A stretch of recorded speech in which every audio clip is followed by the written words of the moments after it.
Welcome to Lost in Revision. All of our content is public domain fairy tales and folklore. We are here to celebrate the original literature instead of just reading the modern sanitized versions.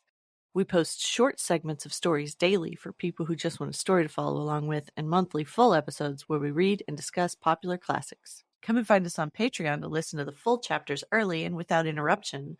Any support you can offer helps keep this podcast going and you entertained. All of our music is by Nathan Hubble and is used with his permission. Thanks, and enjoy the show.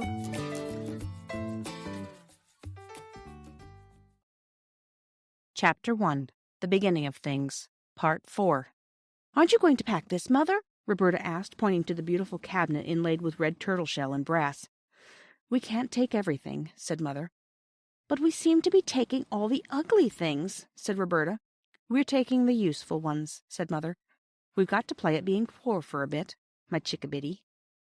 When all the ugly, useful things had been packed up and taken away in a van by men in green baize aprons, the two girls and Mother and Aunt Emma slept in the 2 spare rooms, where the furniture was all pretty.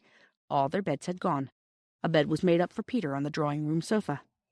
"I say, this is larks," he said, wriggling joyously as Mother tucked him up. "I do like moving. I wish we moved once a month." Mother laughed. "I don't," she said. "Good night, Peterkin." As she turned away, Roberta saw her face. She never forgot it. "Oh, Mother," she whispered all to herself as she got into bed. "How brave you are. How I love you. Fancy being brave enough to laugh when you're feeling like that." Next day, boxes were filled and more boxes, and then late in the afternoon a cab came to take them to the station.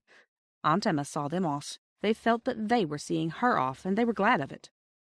"But, oh, those poor little foreign children that she's going to governess," whispered Phyllis. "I wouldn't be them for anything." At first they enjoyed looking out of the window, but when it grew dusk, they grew sleepier and sleepier, and no one knew how long they had been in the train when they were roused by Mother's shaking them gently and saying, "Wake up, dears, we're there." They woke up, cold and melancholy, and stood shivering on the drafty platform while the baggage was taken out of the train. Then the engine, puffing and blowing, set to work again and dragged the train away. The children watched the taillights of the guard's van disappear into the darkness. This was the first train the children saw on that railway, which was in time to become so very dear to them. They did not guess then how they would grow to love the railway, and how soon it would become the center of their new life, nor what wonders and changes it would bring to them. They only shivered and sneezed and hoped the walk to the new house would not be long. Peter's nose was colder than he ever remembered it to have been before. Roberta's hat was crooked, and the elastic seemed tighter than usual. Phyllis's shoelaces had come undone. "Come," said Mother, "we've got to walk. There aren't any cabs here." The walk was dark and muddy. The children stumbled a little on the rough road, and once Phyllis absently fell into a puddle and was picked up damp and unhappy. There were no gas lamps on the road, and the road was uphill. The cart went at a foot's pace, and they followed the gritty crunch of its wheels. As their eyes got used to the darkness, they could see the mound of boxes swaying dimly in front of them. A long gate had to be opened for the cart to pass through, and after that the road seemed to go across fields, and now it went downhill. Presently a great, dark, lumpish thing showed over to the right. "There's the house," said Mother. "I wonder why she shut the shutters." "Who's she?" asked Roberta. "The woman I engaged to clean the place and put the furniture straight and get supper." There was a low wall and trees inside. "That's the garden," said Mother. "It looks more like a dripping pan full of black cabbages," said Peter. The cart went on along the garden wall and round to the back of the house, and here it clattered into a cobblestoned yard and stopped at the back door. There was no light in any of the windows. Everyone hammered at the door, but no one came.